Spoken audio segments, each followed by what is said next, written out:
नमो नमो दुर्गे सुखकर्णी, नमो नमो अम्बे दुखहरणी। आप सभी का स्वागत है मेरे YouTube चैनल भक्तिपीडिया पर।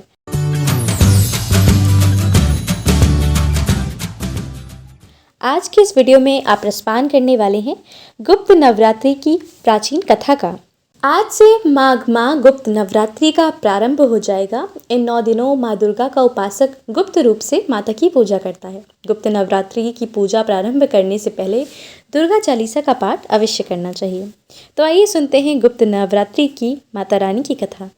एक बार की बात है, एक समय ऋषि श्रृंगी भक्तजनों को दर्शन दे रहे थे। अचानक भीड़ में से एक स्त्री निकल कर आई और करबद्ध होकर ऋषि श्रृंगी से बोली कि मेरे पति दुर्व्यसनों में सदा घिरे रहते हैं, जिस कारण मैं कोई पूजा पाठ नहीं कर पाती। धर्म और भक्ति से जुड़े पवित्र कार्यों का संपादन भी नहीं करते, यहाँ तक कि ऋषियों को उनके हिस्से का अन्न भी समर्पित नहीं करते।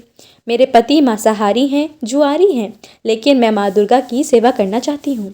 उनकी भक्ति साधना से अपने और अपने परिवार के जीवन को सफल बनाना चाहती हूँ।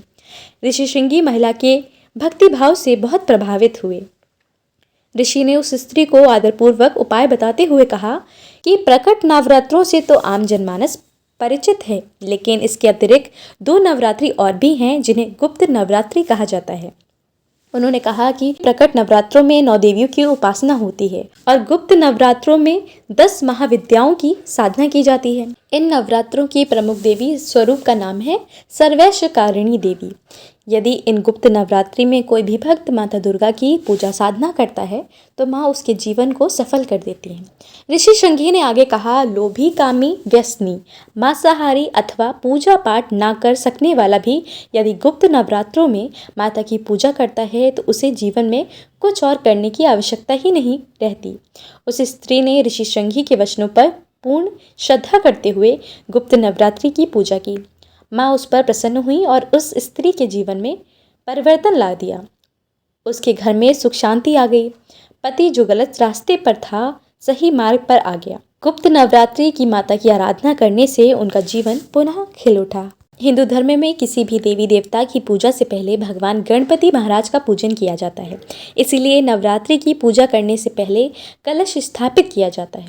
गुप्त नवरात्रि में 10 महाविद्याओं की देवी तारा, त्रिपुर सुंदरी, भुवनेश्वरी, छिन्नमस्ता, काली, त्रिपुर भैरवी, धूमावती, बगलामुखी की पूजा उपासना की जाती है। तो ये थी गुप्त नवरात्रि की माता रानी की कथा। गुप्त नवरात्रि को लेकर ये मान्यता है कि जितना भी इसे गुप्त रखा जाए माँ भगवती उतना ही प्रसन्न होती हैं, जिसके फलस्वरूप आपको लाभ होता है। मान्यता है कि गुप्त नवरात्रि तंत्र मंत्र को सिद्ध करने वाली होती है। माँ के हर रूप की विधिवत पूजा करने से भक्तों की हर मनोकामना पूर्ण होती है। गुप्त नवरात्रि की 10 महाविद्याएं माँ काली, माँ तारा, माँ त्रिपुर सुंदरी, माँ भुवनेश्वरी, माँ छिन्नमस्ता, माँ त्रिपुर भैरवी, माँ धूमावती, माँ बगलामुखी, माँ मातंगी, माँ कमला। माँ की महिमा अपरंपार है। आपको हर दिन माँ की सेवा करनी चाहिए। ऐसा करने से व्यक्ति के सभी मनोरथ सिद्ध और पूर्ण होते हैं। आप अपनी शारीरिक शक्ति के अनुसार गुप्त नवरात्रि में निर्जला या फलाहार व्रत उपवास करें। माँ दुर्गा की पूजा के साथ साथ अपने माता पिता की भी सेवा करें। हो सके तो हर दिन दुर्गा चालीसा का भी पाठ करें। तो अगर आपको ये वीडियो पसंद आया है तो वीडियो को लाइक ज़रूर कीजिएगा। अगर आप मेरे चैनल पे पहली बार आए हैं तो चैनल को भी सब्सक्राइब कीजिएगा। और हाँ, कमेंट में अम्बे माँ की जय लिखना तो बिल्कुल मत भूलिएगा। आप सभी पर माता रानी कृपा करें।